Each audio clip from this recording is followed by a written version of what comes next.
러시아 은행들이 우리 눈앞에서 무너지고 있습니다. 푸틴의 특별 군사 작전은 깊은 불황을 촉발시켰고 러시아인들이 자신들이 살아가는 체제에 대한 모든 신뢰를 잃으면서 존재론적인 금융공황으로 이어졌습니다. 지난 5개월 동안에만 러시아 시민들은 은행 계좌에서 무려 1조 루블을 인출했습니다. 이로 인해 대규모 뱅크런과 은행 위기에 대한 우려가 커지고 있습니다. 내년이 되면 일반 러시아인들에게 경제적 고통이 견딜 수 없을 정도로 심해질 것입니다. 주요 석유 수출국임에도 불구하고 현재 러시아의 평균 휘발유 가격이 공식적으로 미국보다 더 높아졌습니다. 이는 평균 러시아인 소득이 미국인보다 9배에 적음에도 불과한 일입니다. 의약품 등 필수품 가격 인상은 시민들을 한계로 몰고 있습니다. 이번 위기로 기업 부채가 급증했습니다. 푸틴은 전쟁 자금을 위해 은행의 방위산업체 고위험 대출을 강요했고 이제 그 대출이 무너지고 있습니다. 러시아 기업들의 대금 연체가 사상 최대입니다. 충격적으로 최대 기업의 거의 3분의 2가 현재 파산 위험에 처해 있으며 러시아의 12개 주요 은행 중 하나인 로스네프뱅크는 이미 6천억 루블의 대출을 상환하지 못했습니다. 시스템이 즉시 붕괴되는 것을 막기 위해서입니다. 러시아 정부는 은행 부문에 막대한 자금을 투입하고 전례 없는 속도로 차입을 하고 있으며 이는 러시아 경제가 파괴적이고 어쩌면 회복 불가능한 금융위기에 직면해 있음을 보여줍니다. 러시아 상황이 얼마나 심각한지 진정으로 이해하려면 러시아의 대기업 CEO가 발표한 이 성명을 한번 보십시오. 이것만 봐도 러시아 경제 상황을 알 수 있습니다. 그 CEO는 회사가 무너지고 있는데도 불구하고 상황을 좋게 보이려고 애쓰고 있습니다. 그는 성장한다고 하지만 실제로는 마이너스 성장입니다. 한번 들어보세요. 12월 한 달 남았고 앞으로는 성장만 있을 거래요. 대부분 분야가 성장하는 듯 보이지만 실제로는 감소, 즉 마이너스 성장입니다. 안타깝게도 우리 시장은 몇몇 경제적 요인들로 인해 지난 몇 년간 하락세를 보이고 있습니다. 그래서 작년과 마찬가지로 우리는 이것이 긍정적인 성장이 아니라 부정적인 성장, 즉 마이너스 성장이라는 것을 잘 알고 있습니다. 하지만 저희는 에이브 토바즈와 그 직원들이 편안함을 느낄 수 있도록 많은 노력을 기울이고 있습니다. 누가 편안함을 느꼈습니까? 여러분, 제 은행 계좌가 오르고 있어요. 물론 마이너스 성장이긴 하지만 긍정적으로 생각해보세요. 그래도 어쨌든 성장하고 있잖아요. 그리고 CEO가 실제로 회사가 힘든 진짜 이유를 말하는 걸 얼마나 두려워하는지 주목해보세요. 그는 이렇게 말하죠. 네, 우리는 여러 가지 부정적인 시장 트렌드 때문에 힘들고 돈을 잃고 있습니다. 하지만 그는 그 트렌드가 뭔지 말하고 싶어 하지 않아요. 우리는 그 트렌드를 안다고 생각해요. 지난 3년간 바뀐 건 특별 군사 작전이었죠. 하지만 CEO와 달리 평범한 러시아인들은 그냥 넘길 수 없습니다. 이것을 보세요. 이걸 보게 될 줄은 생각 못 하셨겠죠. 러시아 경제에 또 한 번의 어두운 전환점이 왔습니다. 이제 러시아의 휘발유 평균 가격이 미국보다 비싸졌다는 사실이 공식적으로 알려졌습니다. 사실 러시아인들이 느끼는 것만큼 충격적이진 않습니다. 러시아가 석유를 많이 수출하지만 세계에서 가장 많은 석유를 생산하는 나라는 사실 미국입니다. 제 기억이 맞다면 미국은 2018년부터 1위를 계속 유지해온 지 거의 7년이 됐습니다.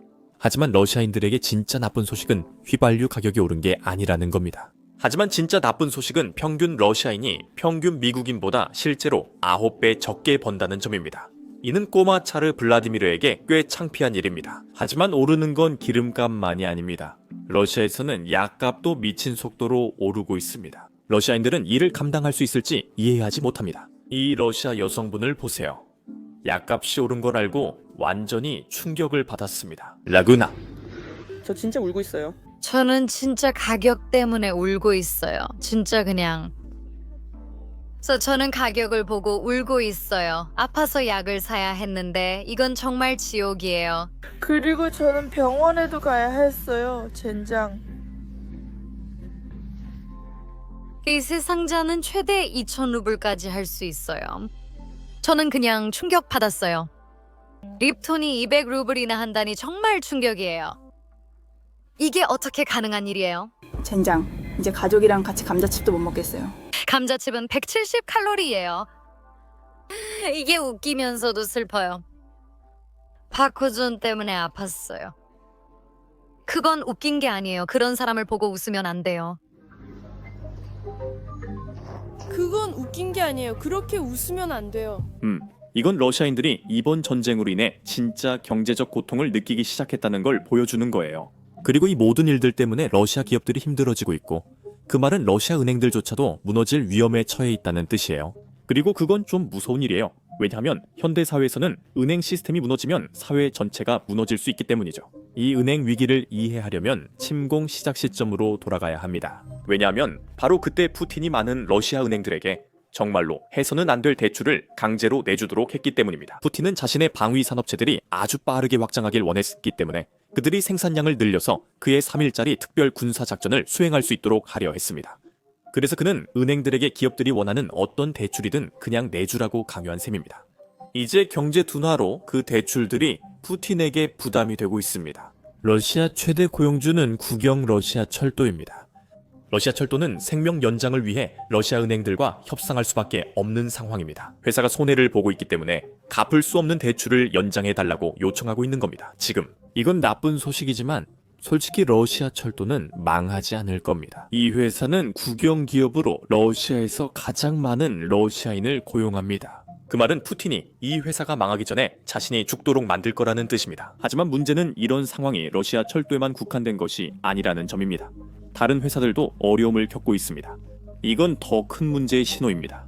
이 보고서를 보세요. 사상 최대수의 러시아 기업들이 현재 대출 상환을 연체하고 있습니다.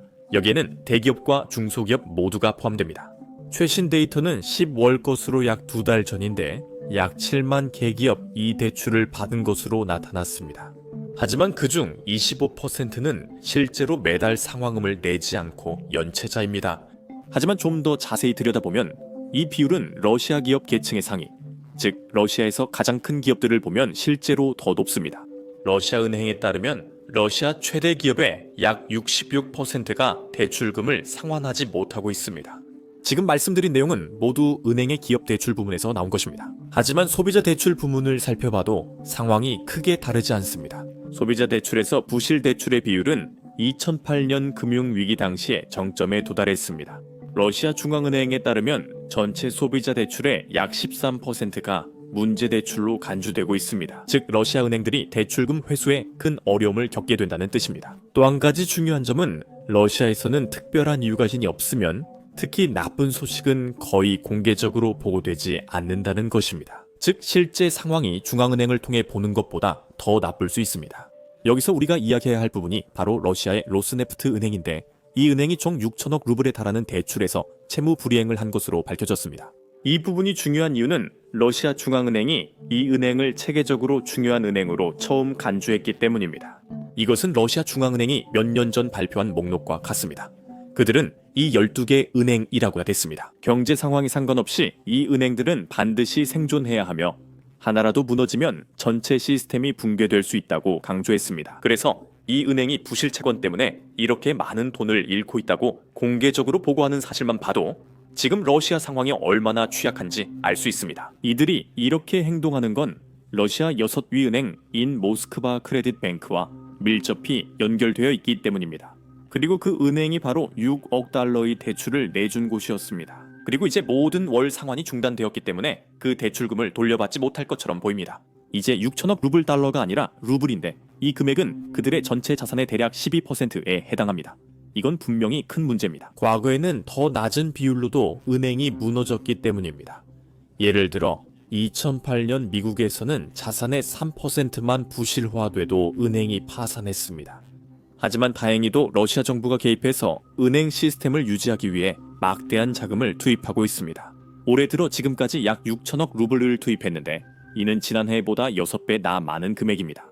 그리고 이 금액은 다른 은행이 부실 채권으로 손실을 봤다고 주장했던 금액과 놀랄 만큼 비슷합니다. 하지만 그럼에도 불구하고 러시아 정부의 문제는 그 돈이 어디선가 나와야 한다는 사실입니다. 그들은 방위산업과 우크라이나에 있는 군대에 많은 돈을 쓰고 있고 또 이런 대기업들을 유지하기 위해서도 돈을 쓰고 있습니다.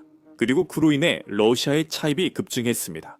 이 차트를 한번 보시죠. 침공이 시작된 이후 지난 3년 동안 러시아가 얼마나 많은 차입을 했었는지 볼 수 있습니다. 그리고 2025 연선을 한번 보세요.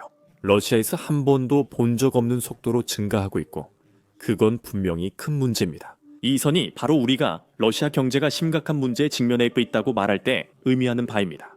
차입률은 심지어 최근 몇 년간의 침공과 비교해도 전례가 없을 정도입니다. 하지만 한 나라가 빌릴 수 있는 데는 한계가 있고 찍어낼 수 있는 돈에도 한계가 있습니다. 누구나 돈을 찍거나 빌려서 부자가 될 수 있다면 모든 독재자가 가장 부유해졌을 것입니다. 하지만 현실은 다르고 푸틴도 곧 이를 알게 될 것입니다. 러시아 은행 부문 상황을 계속 알려드리겠습니다. 아직 구독 전이시라면 아래에서 구독해주세요. 저희 목표는 연말까지 200만 구독자입니다. 이런 영상, 즉 드론 공격 장면을 많이 보여주는 영상을 만들 때 문제 중 하나는 비록 아무도 러시아 군인조차 다치지 않는다 해도 문제가 있다는 점입니다. 유튜브에서는 이런 영상에 대해 보통 수익 창출을 제한하거나 영상을 제한합니다. 실제로 지난주에만 유튜브에 따르면 저희 전쟁 관련 영상 4개가 수익 창출이 제한되었습니다. 드론 공격 장면이나 심지어 최전방의 영상조차 광고주에게 적합하지 않기 때문에 영상이 제한되는 것입니다. 하지만 이것이 현대 전쟁의 현실이고 우크라이나인들이 싸우며 살아남으려 애쓰는 전쟁입니다. 그래서 우리는 이 모든 것을 다루는 것이 중요하다고 믿고 그래서 저희만의 플랫폼인 베이식스 인사이더를 시작하게 되었습니다. 우리는 처음부터 직접 만들어 제약이 없습니다.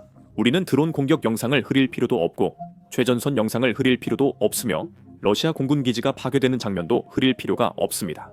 또한 우리는 사이트에 광고를 전혀 싣지 않아 광고주 불만이 있어도 스스로 검열할 필요가 없습니다. 우리는 광고로 사이트를 운영하지 않고 여러분의 후원으로 운영합니다. 그래서 이런 콘텐츠에 관심이 있고 검열되지 않은 역사상 영상과 유튜브에는 올릴 수 없는 보너스 콘텐츠를 보고 싶으시다면 꼭 basicsinsider.com 가입해주세요. 설명란의 링크를 클릭하거나 화면에 있는 QR코드를 스캔하실 수도 있습니다. 가입하시면 저희가 이미 업로드한 모든 콘텐츠와 앞으로 업로드할 모든 영상을 시청하실 수 있습니다. 여러분의 후원이 저희 취재와 채널 운영에 큰 힘이 됩니다. 감사합니다. 저는 샘이고 다음 영상에서 뵙겠습니다.